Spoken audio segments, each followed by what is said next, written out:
Here is the final result for today's teleportation effect.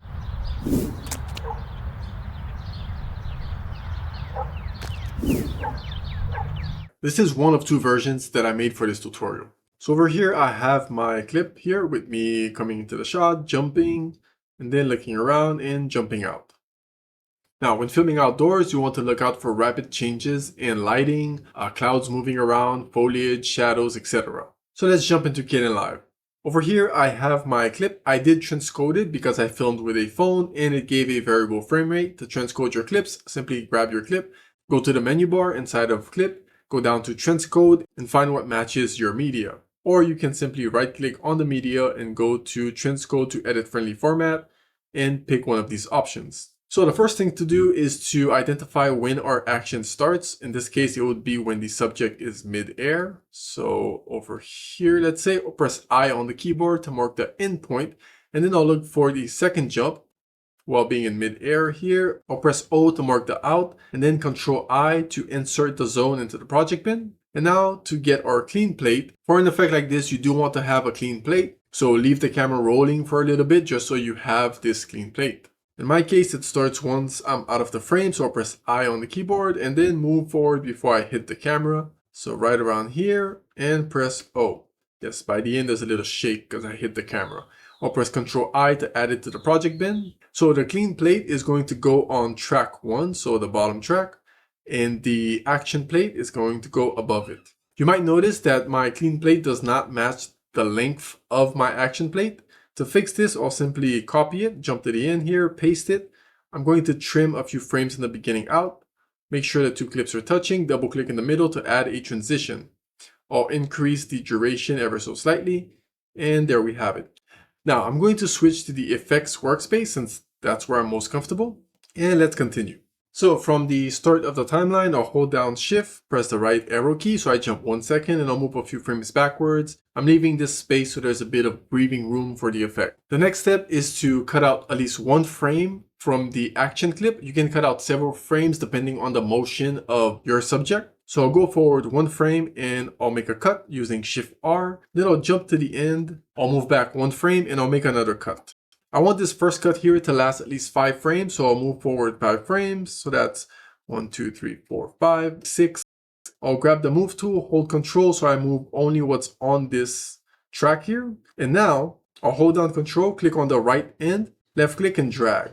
You can see here it is slowing it down. I'll play back to make sure it's only that 1 frame. I can see there's a bit of motion here. So right here, I'm going to crop it again, hold down Control and drag it out again. I'll play back, make sure everything's correct, and there we have it. What that just did is slow down the clip so it kind of looks like a freeze frame, and I'm not using the freeze frame because it renders a couple errors once you start using a transform clip with it and so on. So we're going with this method. Alternatively, set the monitor resolution 1:1, then right click on the project monitor and you can extract the frame to project. This is going to allow you to save a PNG version of this frame and then you can use it as the still frame. But this method here works just fine, and I'll repeat the same for the last frame over here. Hold down Control, left click, hold and drag. Let's make sure that it does freeze. So as soon as I see the motion, I'll simply crop backwards and repeat, drag it out. Now you might notice that once we get off of this frame here, that the clouds and the shadows move drastically, and we'll be fixing that in a moment. But first, let's go ahead and isolate our subject. To do so, let's simply look for the rotoscoping effect,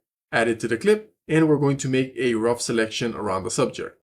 I'll jump to the start, so the first frame. I'll switch the alpha operation to minimum, and I'll add 1 for the feather, and now we can start rotoscoping. With all of the points in place, we can now use the handles to curve our rotoscope. And you can also change the mode from alpha to RGB so that you isolate the subject or what you're selecting in the meantime if it makes it easier for you. Collapse the rotoscoping and look for a transform effect. So let's go ahead and add the transform. And from here, I'll zoom out a bit. I'll jump to the last frame and I'll add a keyframe so that everything stays as it is, the scale and position. And I'll jump back to the first keyframe and I'll switch the scale down to 30% and reposition the subject where they go. I'll put them slightly higher so there's a bit of motion. And I'll change the interpolation to cubic in, so it has a bit of easing in the motion. Finally, we're going to simulate a bit of motion blur with deblur, and we can temporarily disable the transform just so that we see what's happening better. Now simply match the angle to the motion of your clip. In my case, I think it's going to be 70, a bit downward forward. And on the first keyframe, the radius will be set to 5. I'll jump to the last frame, I'll add a keyframe and drop the radius to 0. Now to clarify on the second cut on the transform, because it is an exit, on the first keyframe I'll leave it as it is, but I will change the interpolation to cubic out, jump to the last frame, add a keyframe, and then there I'll do the transform where I scale it down and reposition the subject. Likewise for the blur, I'll set it to cubic out as well, jump to the last frame, add a keyframe, and I'll set it back to 5. We now have our base motion, you could say, or base effect. So press Ctrl A to grab everything on the timeline, or right click and I'll create a sequence from selection. I'll name this Teleportation Raw, press OK. Now we have all of this packed inside of a single sequence. Before we continue, I'll jump back to the Teleportation Raw, and remember I mentioned how the clouds were drastically shifting along with some of the shadows. Now with this particular shot, the action area is actually limited to a small portion. So I'm going to grab the middle sequence here, this middle part, and I'll add a rotoscoping to it. Now this will vary depending on your clips. For example, you could simply isolate the sky and keep it at a constant flow, especially if you're using a tripod shot. So I could simply create a mask around the sky and leave the sky as it is. Instead, for this one, I'm simply going to make a selection around the action area as such, and I'll confirm that everything stays within this area here. So I'll move this back a little bit. Then I'll increase the feather to 15 and the passes to 4, and I'll switch it to minimum. And now if I go over it, you can see that there is no shift in the sky. As I mentioned, an alternative is to simply isolate the sky itself rather than the action area, because not all shots are going to be the same, giving you options here. And then lastly, what I'll do is I'll add guides where the VFX starts. So I'll call this VFX in 1 and VFX in 2. Now jumping back to sequence 2, you can see that we can see the guides inside of the sequence. And this makes it easier for us to know where to make our cuts. The cuts that we're about to do here is so that we can isolate the distortion effect that will be added for the teleportation. I'll move forward a few frames. So for as much as I want the distortion to happen, so let's say all the way here, I'll make another cut. Then I can jump to the other VFX section, make a cut, move forward as many frames as you want the distort effect to take place, make a cut, and now we can start adding our distort. So let's look for distort inside of VFX, and let's add it to our cuts. I'll start with the first cut here. And at the very beginning, it's going to be set to 0, of course. And at the very end, it will also be set to 0.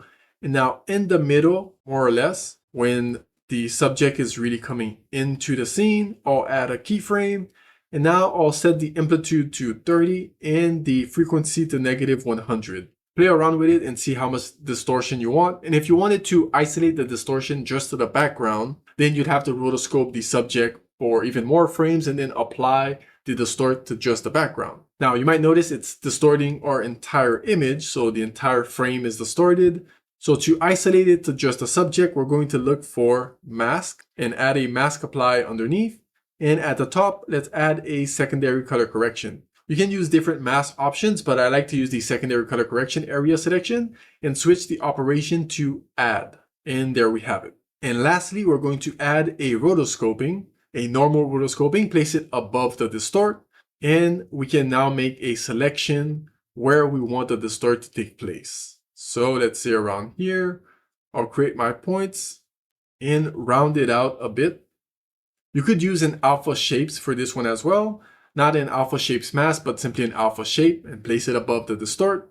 I'll switch the feather to, let's say 10. We can always switch to RGB to see how much of the feather we're adding. And then I'll switch the passes to 2. Okay, alpha. And I'll switch it to minimum, the alpha operation to minimum. And there we have it. If I turn off the canvas edit mode, you can see how the distortion is going to be isolated to just that area. Now you might notice a little bit of ghosting if I zoom in here. And this is because the rotoscoping is not circling the subject so much so we're left with two different shots, the original shot underneath and the distorted shot on top.